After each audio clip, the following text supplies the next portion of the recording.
Today, I feel like it's like the second coming of the death workout. Remember there's a workout back in the day that I used to shoot at 24 hour on a GoPro? I think it was like jump rope, superset with squats, and it was like 20 minutes straight and I died. I call this workout death.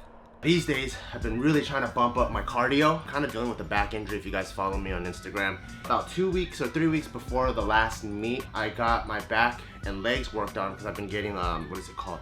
A collapsed arch in my foot from all the kickboxing Muay Thai I've been doing. And then they traced it up to a tight glute and also tight lower back, and it's causing my foot to like over rotate or whatever. But they did cupping, which I've never done on my lower back. And for some reason, ever since then, it's been crazy tender. So even at the meet, I pulled 500 as an opener, and after that I was like, nah, I'm good, man. I don't want to further injure myself. So I just called, I didn't even do the second or third attempts. And since then, I've been dealing with the back injury still. I've been rehabbing it all the time. I use the reverse hyper. I hot tub 3 times a week, and it's slowly going away. And every single time I try to do conventional deadlift off a barbell, it hurts again. Trap bar has done me a lot of good.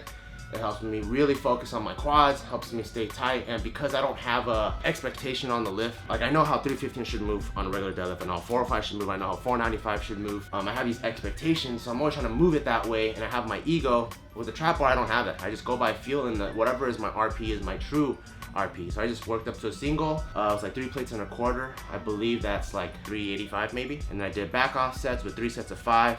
With 2 plates and a quarter on each side. What is that, like, I think like 295. And then I did 2 sets of 10 with just the 45s on each side, and I think that's 155. So there's a huge misconception out there where people think they get an injury and they completely lay off that injury. So people will be like, wait, Bart, if you hurt your back, why are you still training your back? And we're really fortunate here because we're based in LA and we just have so many friends in the professional sports space, and they all highly recommend training through the injury with supervision and with very extensive knowledge. If any of you guys have ever had an injury and laid completely off of like I had when I had sciatica, since you're not doing anything for like 6 months, the minute you come back, you used to be able to touch your toes and now you're like, what the fuck?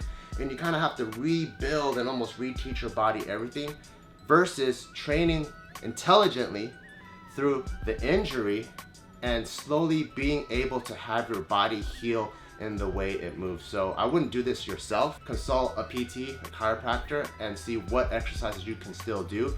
And that's actually gonna be the best way of coming back and rehabilitating your injury. After, it's my metabolic conditioning workout. So I've been doing this to get better at kickboxing because, as you guys know, my cardio sucks fucking ass. I was telling Blee right before this that I have to train my fucking ass off, and at my peak conditioning, I'm still worse than Joe, my partner in JK, when he doesn't work out and he's smoking like a motherfucker. I got 10 sets or 10 rounds of 2-minute rounds, and in each round I do 5 squats, 5 bent over rows or Pendlay rows, 5 incline dumbbell bench, and then I do 10, fuck these things are called L sits, sit up, L whatever, hanging leg lifts, 5 kettlebell swings, and then 10 kicks on each leg. And this is a way that I've been able to incorporate some of my powerlifting movements, getting volume in, because after 10 rounds, I completed 50 squats, 50 reps of squats, which is a 5x10, 50 rounds of Pendlay rows, 100 fucking L sit, ab, whatever things,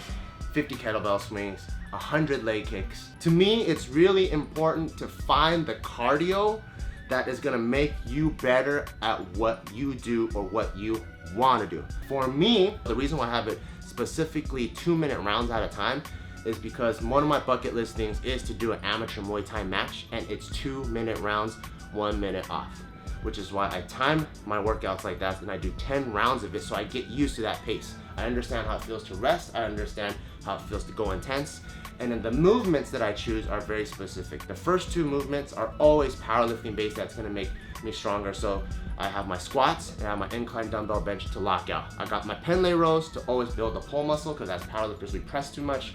Kettlebell swings for the hips to execute really, really good kicks. Core so I can get socked in the stomach. And then the bag work is to strengthen my shins, so when I kick someone and someone checks it, I don't go owie. And I don't just do shit just for fun. There's very specific ways to train to achieve your goals.